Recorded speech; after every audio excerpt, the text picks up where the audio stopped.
भाई कोई कहे कि हमें खुदा दिखाओ, अगर है तो दिखाओ, या ये कि खुदा के एग्जिस्टेंस पर एम्पेरिकल एविडेंस दो, तो ये है दर हकीकत गलत टूल का इस्तेमाल करना।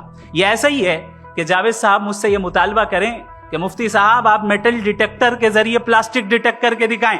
ये तो बहुत ही अहमखाना बात होगी कि कोई आदमी कहे साहब अगर खुदा है तो मुझे दिखाइए। ये तो जाहिलाना बात हुई। मैंने तो नॉर्थ पोल नहीं देखा है, मगर मैं मानता हूं कि नॉर्थ पोल है।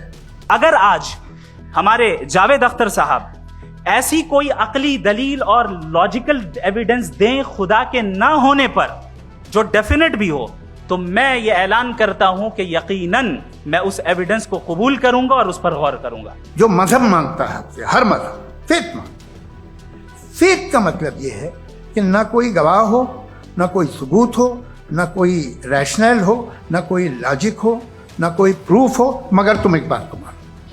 ऐसा आइलैंड जहां पे हमसे पहले कोई कभी नहीं गया। चलते चलते आपके सामने अचानक आपने देखा एक पिंक कलर की बॉल पड़ी हुई है।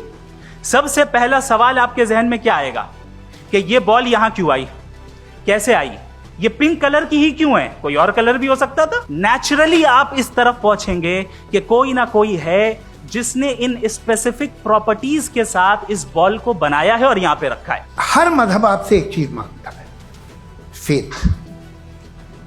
ये फेथ क्या चीज होती है? दुनिया का हर मजहब फेथ पे टिका है, और फेथ का मतलब है एक ऐसा यकीन जिसका कोई सबूत, कोई गवाह, कोई रैशनल नहीं। सारे मजहब सब जानते हैं ये दुनिया कैसे बनी थी, कैसे मिटेगी, मरने के बाद क्या होगा, इनको सब इल्म है। इनको किसी को डायनासोर होते थे पहले ये नहीं पता था, किसी को नहीं पता। और सज्जनों, डज गॉड एग्जिस्ट? इस सवाल का जवाब सब अपने अपने तहीं खोजने की कोशिश कर रहे हैं। कोई इसको गॉड डैम पार्टिकल की खोज बताता है, कोई गॉड पार्टिकल की खोज बताता है, कोई हिग्स बोसान की खोज बताता है, कोई ये सवाल जवाब तलाशने की कोशिश करता है कि मास एग्जिस्टेंस में आखिर आया कैसे, हुआ क्या था, सृष्टि के पहले, समय के पहले क्या था। और कोई ये कहता है कि ये सारी खोजें जिस मस्तिष्क में हो रही हैं प्रकृति के क्रम में, वो कैसे विकसित हुआ। मैं उम्मीद करता हूं कि हम आज इन बुनियादी सवालों के कुछ जवाब हासिल करने में कामयाब हों। मैं सबसे पहले मंच पर आमंत्रित कर रहा हूं मुफ्ती शमाइल नदवी साहब को। आइए सर जी।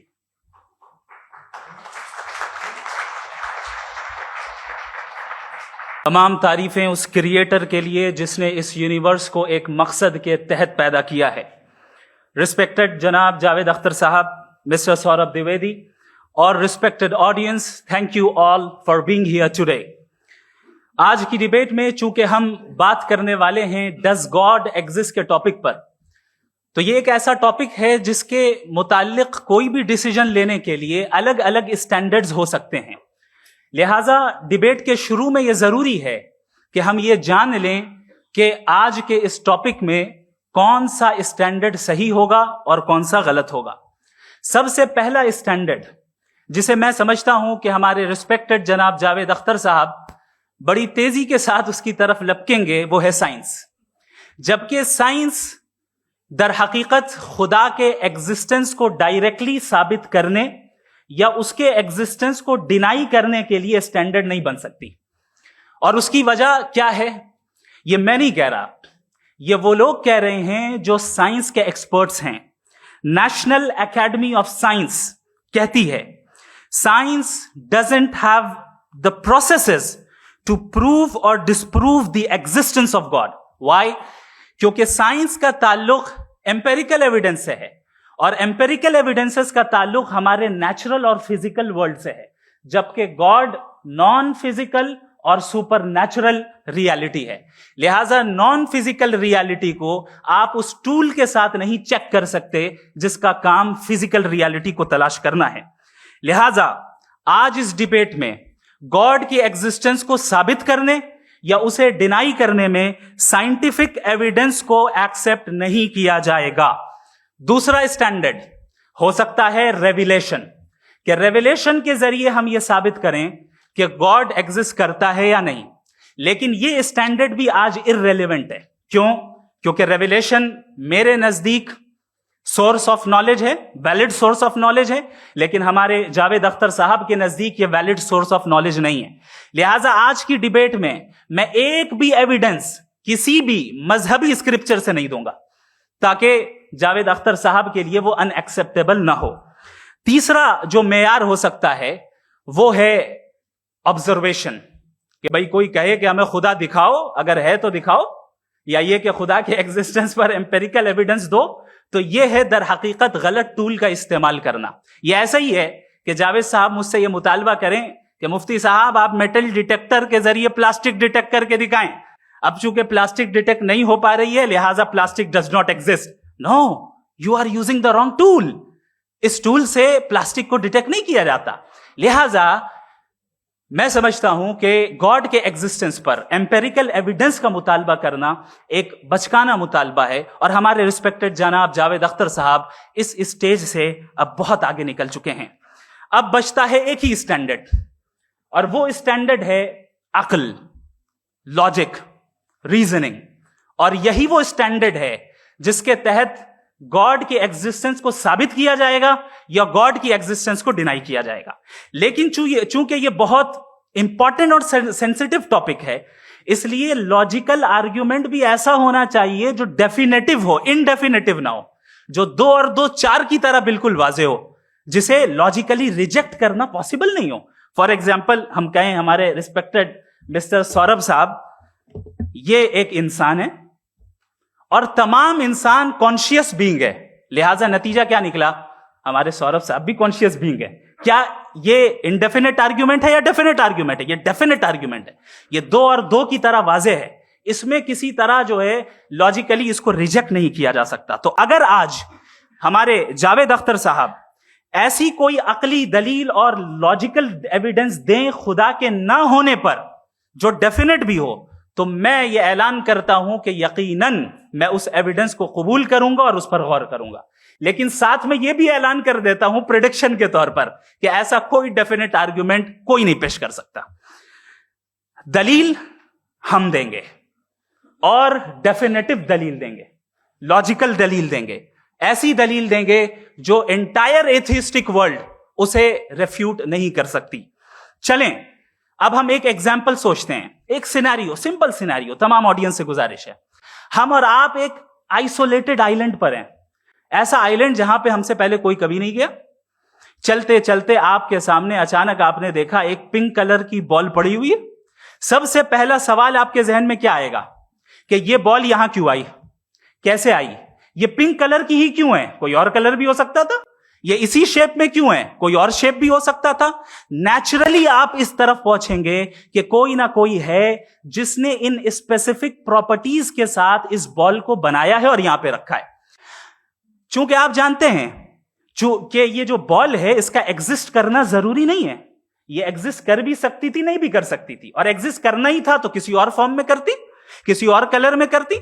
अब आप इस बॉल को एक्सपैंड करते चले जाएं, एक्सपैंड करते चले जाएं, एक्सपैंड करते चले जाएं, यहां तक कि ये बॉल यूनिवर्स के साइज की हो जाए। बताइए कि क्या साइज के बढ़ जाने से सवाल बदल जाएगा? हरगिज नहीं बदलेगा। अभी भी सवाल रहेगा, ये यूनिवर्स कहां से आया, इन स्पेसिफिक प्रॉपर्टीज के साथ कहां से आया, क्यों आया, किसने बनाया, ये सवाल उस वक्त भी वैलिड रहेगा।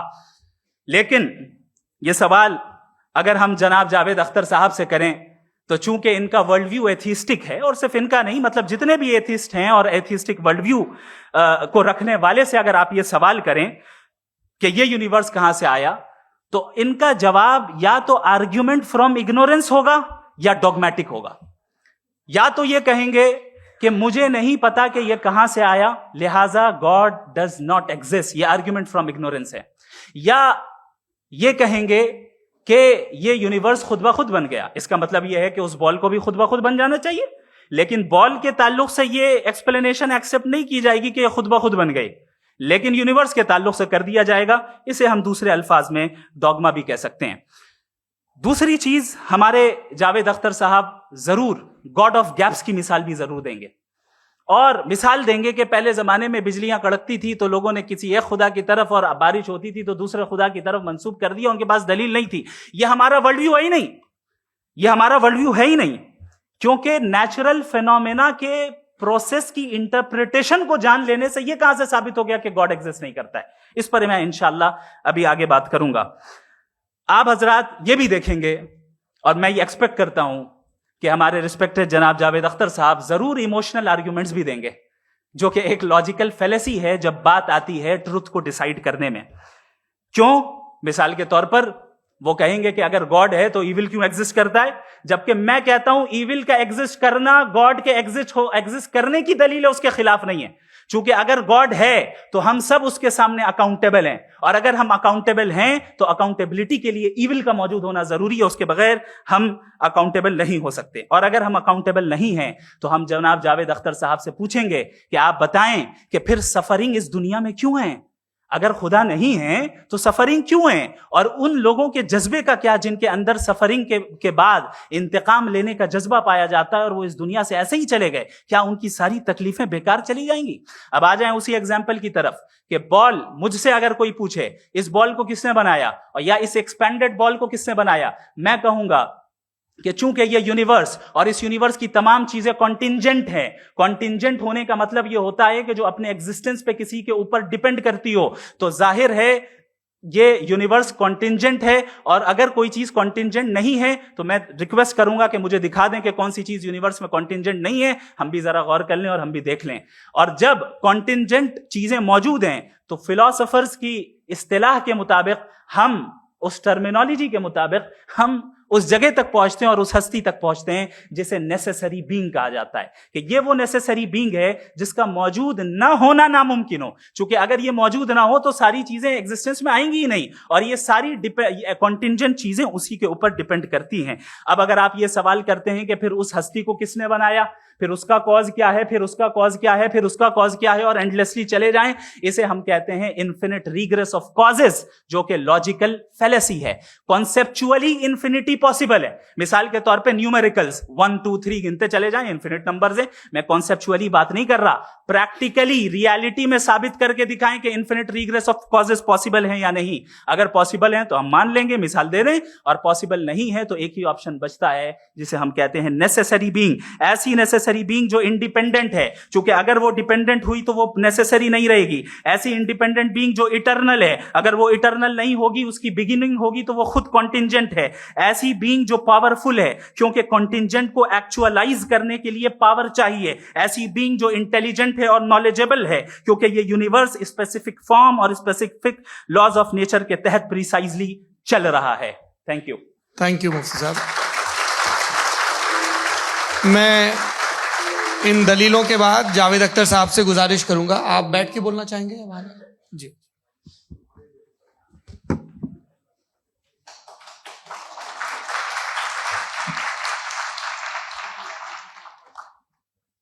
पहले तो मैं मुफ्ती साहब को एक अच्छी खबर देना चाहूँगा कि मेरी नॉलेज साइंस के बारे में बड़ी मामूली है, तो आप फिक्र ना करें उसकी, लेकिन कुछ कॉमन सेंस है मुझ में। देखिए, ये खुदा का तस्वुर कोई नया तस्वुर नहीं है, ये सदियों से रहा है। ये कुछ रिलीजन 3000 साल पुराने होंगे, 4000 साल पुराने होंगे, लेकिन इंसान कोई 10,000 12,000 साल से एग्जिस्ट करता है होमोसेपियन की शक्ल में, और हमेशा कुछ ना कुछ मजहब रहे।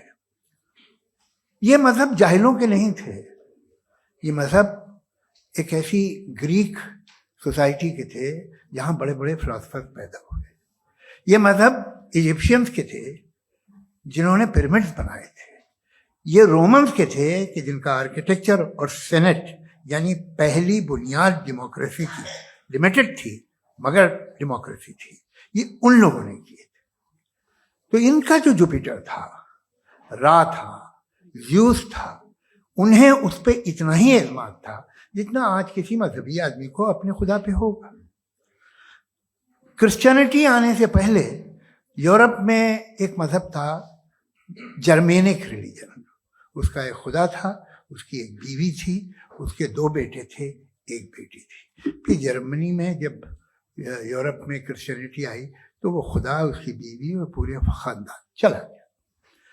तो अगर हम हिस्ट्री देखें तो खुदा जो है वो ज़्यादातर फ़ानी है, वो हमेशा रहे नहीं। और वो जो लोग इन्हें मानते थे उनको आप कहें वो तो जाहिल थे, उन्हें तो कुछ पता ही नहीं था। ऐसा नहीं है। वो अपने वक्त में बड़े काबिल लोग थे और अपने वक्त में उन्होंने बड़े बड़े काम किए हैं। फिलोसफर्स थे, साइंटिस्ट थे, लेकिन उनका मजहब कहाँ गया, उनके खुदा कहाँ गए? आज जो खुदा हैं दुनिया में, लोग उन्हें मानते हैं। आपको क्या मालूम कि कितने वर्षों के बाद क्या होने वाला है? हम यूरोप में देखते हैं तो चर्च खाली हैं। तो वक्त के साथ चीजें बदलती हैं। जहां तक इसका ताल्लुक है मजहबों का, हर मजहब आपसे एक चीज मांगता है, फेथ। ये फेथ क्या चीज होती है? What is the difference between faith and belief? ये तो बहुत ही अहमकाना बात होगी कि कोई आदमी कहे साहब अगर खुदा है तो मुझे दिखाइए। ये तो जाहिलाना बात हुई। मैंने तो नॉर्थ पोल नहीं देखा है, मगर मैं मानता हूं कि नॉर्थ पोल है। मैं क्यों मानता हूं? इसलिए कि अगर ये दुनिया राउंड है तो उसका कोई टॉप होगा। कुछ लोग हैं जो वहां गए भी हैं, कॉमन सेंस कहता है कि ऐसा होगा, सबूत है, गवाह है, रीजन है। तो ये मेरा फेथ नहीं है। तो फेथ में और बिलीफ में डिफरेंस क्या है? जो मजहब मांगता है आपसे, हर मजहब फेथ मांगता है। फेथ का मतलब यह है कि ना कोई गवाह हो, ना कोई सबूत हो, ना कोई रैशनल हो, ना कोई लॉजिक हो, ना कोई प्रूफ हो, मगर तुम एक बात को मानो। यह है फेथ। वरना बिलीफ होता। अगर इसमें कुछ भी सबूत होते, गवाह होते, तो फिर इसे आप बिलीफ कहते। जैसे मेरा बिलीफ है कि नॉर्थ पोल है, मेरा फेथ थोड़ी है। फेथ इन तमाम शर्तों को रद्द करता है। तो फिर स्टुपिडिटी क्या है?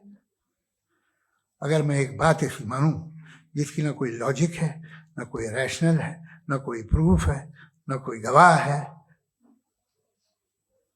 ना कोई सबूत है, और मैं उसे मानूं, तो ये स्टुपिडिटी हुई।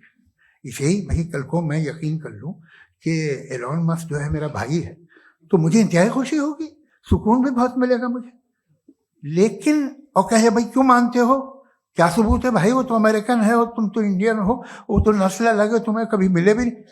साहब देखिए मेरा फेथ है, इस पे बात ना किया। फेथ का मतलब ही यह है कि आप प्रूव नहीं कर सकते। अगर आप प्रूव कर सकते हो तो फेथ की जरूरत ही नहीं, फिर तो आप बात करेंगे, आप कितनी बहस कर लीजिए।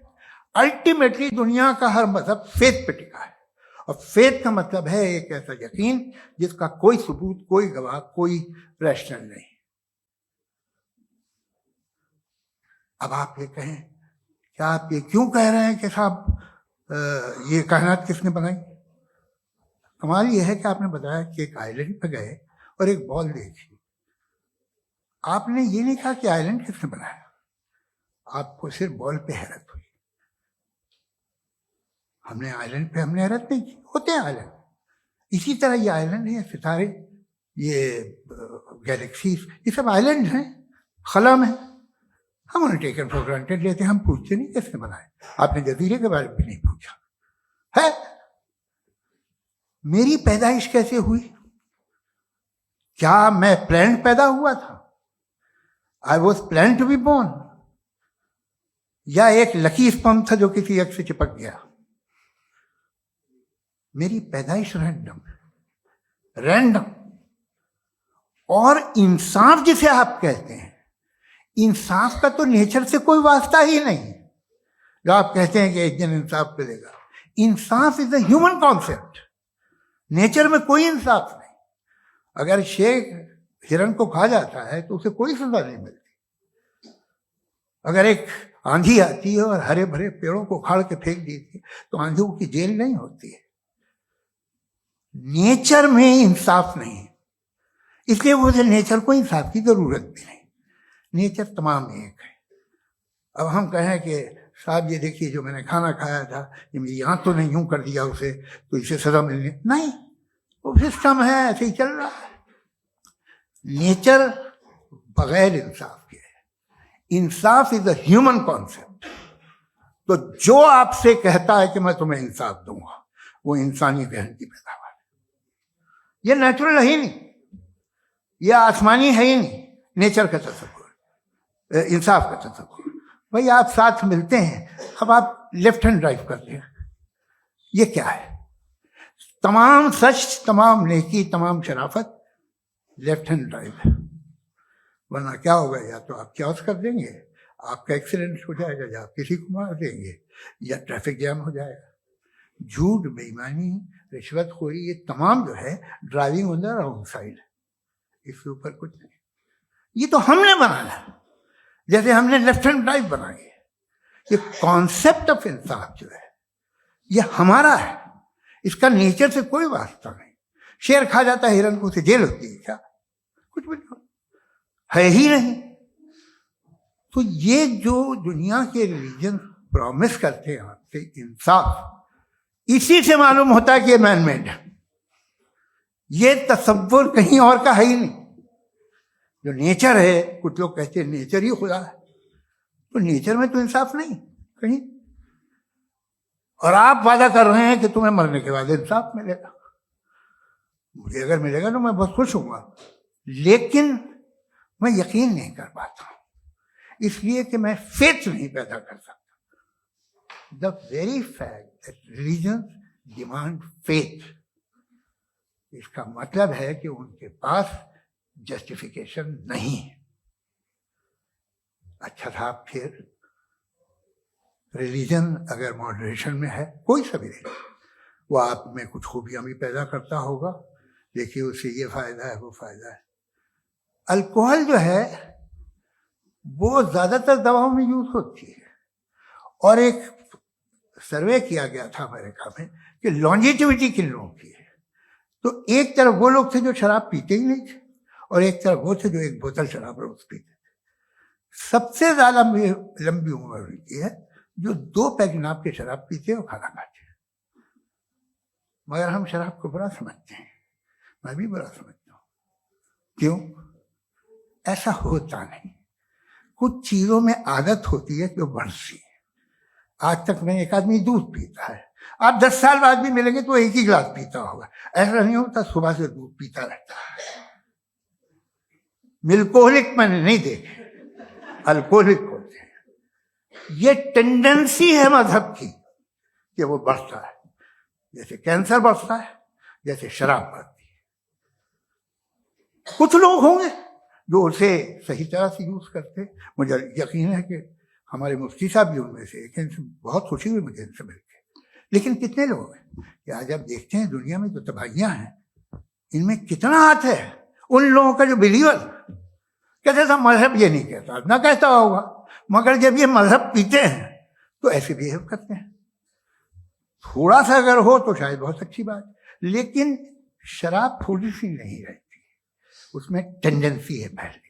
थोड़ा सा अगर 2-3 कैंसर के सेल हो ना बॉडी में तो आदमी स्लिम रहेगा, लेकिन वो 2-3 सेल नहीं रहते, वो मल्टीप्लाई होते हैं।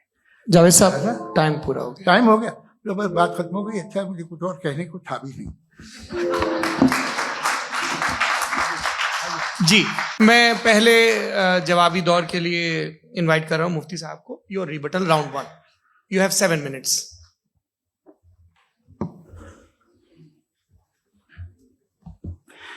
Thank you very much Javed साहब। आपकी बात को सुनकर बड़े महजूज हुए हम लोग। महजूज, do you understand? We enjoyed. Okay, अब थोड़ा सा लॉजिकली उसको हम लोग देखते हैं। दरअसल हम लोगों ने कल गुजारिश की थी मुफ्ती साहब से भी, जावेद साहब से भी, कि हिंदुस्तानी जबान आम फहम सबको समझ में आ जाए, और जहां कहीं आप मुश्किल शब्द इस्तेमाल करें वहां बताते भी चलें। Thank you. तो सबसे पहले हमारे रिस्पेक्टेड जावेद साहब ने हवाला दिया कि खुदा फानी है। कितने मजहब आगे चले गए, किसी ने जुपिटर को खुदा माना, किसी ने किसी को माना। मैं कहता हूं जिसने कॉन्टिंजेंट चीज को खुदा माना, गलत माना, वो खुदा ही नहीं, वो खुदा ही नहीं है। हम तो नेसेसरी बीइंग को साबित करने बैठे हैं, वो नेसेसरी कॉज जो इटरनल है, जो अबदी भी है और अजली भी है। हम किसी और को साबित करने नहीं बैठे। दूसरी चीज, उन्होंने कहा कि फेथ एंड बिलीफ, ये एक ऐसी डेफिनेशन है फेथ की जो इन्होंने पहली मर्तबा पेश की है, या माफ कीजिएगा, इन्होंने पहली मर्तबा पेश नहीं की है, रिचर्ड डॉकिंस ने पहली मर्तबा पेश की है। मुझे मालूम है ये सोर्स कहां से है। एपिस्टेमोलॉजिकली फेथ और बिलीफ का फर्क आप इस तरह नहीं कर सकते सर। फेथ सही भी होता है, गलत भी होता है, बिलीफ सही भी होता है, गलत भी होता है। जो लॉजिक, रीजन और एविडेंस से बैक्ड होगा वो फेथ सही होगा। और आप जिस फेथ की बात कर रहे हैं कि इलॉजिकल है और उसके पीछे नहीं है, तो we are on the same page. हम नहीं मानते उस फेथ को। जो फेथ ऐसा हो जिसके पीछे कोई लॉजिक ना हो, एविडेंस ना हो, हम नहीं मानते। हम तो उस फेथ के कायल हैं जिसके पीछे लॉजिक हो और एविडेंस हो। तो बिलीफ सही भी होता है, गलत भी होता है, फेथ भी सही होता है और गलत भी होता है। तो आज फेथ और बिलीफ के डिफरेंस पे बात नहीं हो रही। आज आप चाहे फेथ एक्सेप्ट कर लें या बिलीफ एक्सेप्ट कर लें, आज ये बात होगी कि ट्रूथ क्या है। चाहे ट्रू बिलीफ सही है या ट्रू फेथ सही है, और फॉल्स फेथ क्या है और फॉल्स बिलीफ क्या है, बात इस पे हो रही। दूसरी चीज इन्होंने पूछा, स्टुपिडिटी फिर क्या है?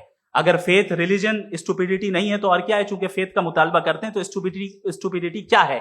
मैं कहता हूं स्टुपिडिटी एथिज्म है। उसकी वजह यह है कि आप एक सड़क पे जा रहे हो और आप किसी गार्डन में जाएं और देखें वहां लिखा है फूलों के साथ, I love Javed Akhtar and I really do, I love you sir. So जब आप वहां पर पहुंचे तो वहां पहुंचकर अब ये बताएं, क्या आप ये कहेंगे wow what a natural selection?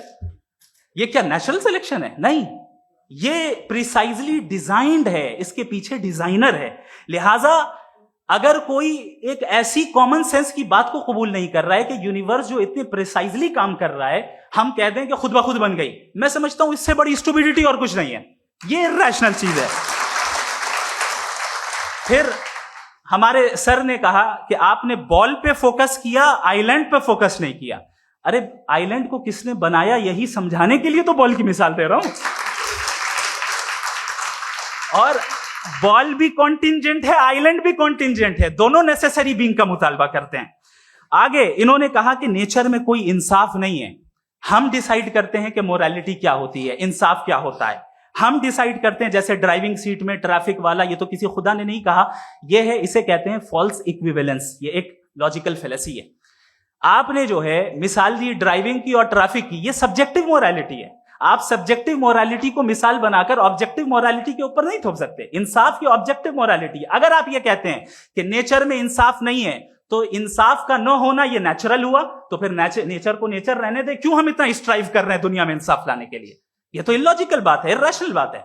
इसलिए बहुत सी चीजें ऐसी हैं जो ऑब्जेक्टिवली जो है इविल या गुड हैं, और बहुत सी चीजें ऐसी हैं जो सब्जेक्टिवली हैं। सब्जेक्टिवली जो मोरल होता है या इमोरल होता है, उसको हम सोशल कंसेंसस से या पर्सनल प्रेफरेंस से डिसाइड करते हैं।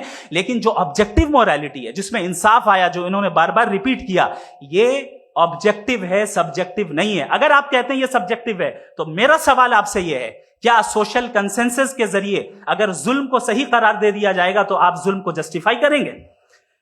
दूसरी चीज इन्होंने यह कहा कि 2 पैक शराब पी लें तो वो उतने पे नहीं रहता, बढ़ जाता है। यही मामला मजहब के साथ है। 2 पैक आप पी लें, बढ़ेगा। तो ये एक ऐसी मिसाल है, इसको कहीं भी फिट कर लें कि आप एथिज्म पे जब फिट करें, जब आप 2 पैक एथिज्म का लेंगे ना, तो वो बढ़ बढ़ के नॉर्थ कोरिया बनेगा। Thank you.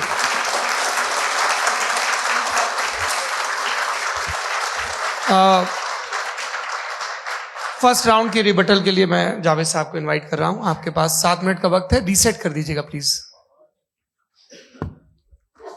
मुझे इस बात की खुशी है कि मुफ्ती साहब ने भी मान लिया कि नेचर में कोई इंसाफ नहीं है। तो कोई भी चीज़ जो इंसान ने नहीं बनाई है उसमें इंसाफ नहीं होता है। एक बात मैं आपसे अर्ज करूं, जरा पता लगा लीजिएगा, ये जो आप बाग में जाते हैं बेहद खूबसूरत फूल देखते हैं ना, इनमें से कोई नेचुरल नहीं है। ये सारे फूल क्रॉस करके बनाए गए हैं। जो जंगल में फूल होते हैं निहायत मामूली होते हैं। ये फूल इंसानों ने बनाए हैं। जो आप बाग में देख के वाह वाह कहते हैं, ये इंसानों के बनाए हुए हैं। डिफरेंट फूलों को क्रॉस करके, डेवलप करके, फिर क्रॉस करके इस तरह से बनाए गए। नेचुरल फ्लावर नहीं। किसी जंगल वीरान में जाके आप गुलाब के फूल नहीं देखेंगे। ये सब बनाए हुए इंसान ने, बहुत से काम इंसान ने किए हैं। बाकी है कि आपने मेरी एक बात का जवाब नहीं दिया, जिससे मुझे शिकायत है कि फेथ क्या है और आप फेथ मांगते क्यों हैं मुझसे? आप तो लॉजिकल हैं, आपके पास तो सारे रैशनल हैं, आपके पास सारे सबूत हैं, तो आपको फेथ की डिमांड क्यों करते हैं कि भाई तुम सरेंडर कर दो और सवाल मत करो? कोई मजहब सारे सवाल करने की इजाजत नहीं देता है और मना करता है कि ज्यादा सवाल ना करो, बह जाओगे तुम। आप क्यों रोकते हैं?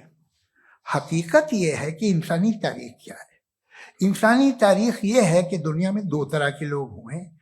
एक वो जिन्होंने अपनी लाइल्मी की परस्तिश की है, दूसरे वो जिन्होंने अपनी इग्नोरेंस या लाइल्मी से झगड़ा किया है और मालूम किया है कि क्या है। ये जो आप कह रहे हैं, आज आप हैरान हैं कि भाई ये यूनिवर्स कैसे बनी। लोग हैरान थे कि सूरज डूबता है तो इधर से कैसे निकलता है। और आप एक कदम जाके हमेशा का मानने को तैयार है, एक कदम पीछे ही मान जाइए। भाई आप इसके बाद जाते हो, कहते सवाल ना करना कि ये कहां से आया, ये पावर तो हमेशा से हमेशा रहेगी। तो आप यूनिवर्स के बारे में मानने में क्या तकलीफ है? एक कदम पहले रुक जाइए। ये हमेशा से थी या नहीं थी हमें मालूम नहीं है। और ये कहना कि हमें मालूम नहीं है, कमाल ये है कि दुनिया के सारे मजहब सब जानते हैं ये दुनिया कैसे बनी थी, कैसे मिटेगी, मरने के बाद क्या होगा, इनको सब इल्म है। इनको किसी को डायनासोर होते थे पहले ये नहीं पता था, किसी को नहीं पता।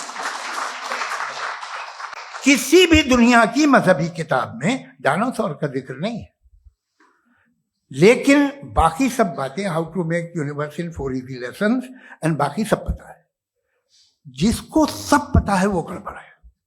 हम में ये इंकिसार, ये ह्यूमिलिटी होनी चाहिए कि हम ये कहें कि हमें ये बहुत सारी बातें नहीं मालूम, लेकिन हम उनकी परस्तिश ना करें, अपनी लाइल्मी को की परस्तिश ना करें, हम उसे पता लगाने की कोशिश करें। जिस दुनिया में आप बैठे हैं सर, ये हॉल जो है, ये इलेक्ट्रिसिटी जो है, ये माइक जो है, जिस हवाई जहाज से आप आए थे, वो जिस कार से आप यहाँ आए हैं, ये सब उन लोगों की बनाई हुई है जिन्होंने सवाल किए थे। ये दुनिया जिसमें आप आज आराम से हैं, ये उन लोगों की बनाई है कि जिन्होंने सवाल किए थे। और हर स्टेज पे इन सवालों को मकरूह कहा गया था, गलत कहा गया था। आप जरा तारीख पढ़िए, एक बड़ी दिलचस्प किताब है बर्ट्रैंड रसेल की, जिसमें उसने रिलीजन एंड साइंस कि कब से रिलीजन जो है साइंस के अगेंस्ट है। और हद तो यह है कि भाप के इंजन के खिलाफ थे, स्टीम इंजन के भी खिलाफ थे, और फतवे हुए उन पे, वेटिकन ने दिए। तो ये हमेशा, अभी जैसे ही ये राइट विंगर आते हैं अमेरिका में पावर में, तो वो जो अपना ये क्या बोलते हैं उसे, सीड क्या वर्ड है, सीड क्या जो, हाँ नहीं सीड जो होते हैं जिसपे जी, नहीं भाई, वो जो ह्यूमन बॉडी के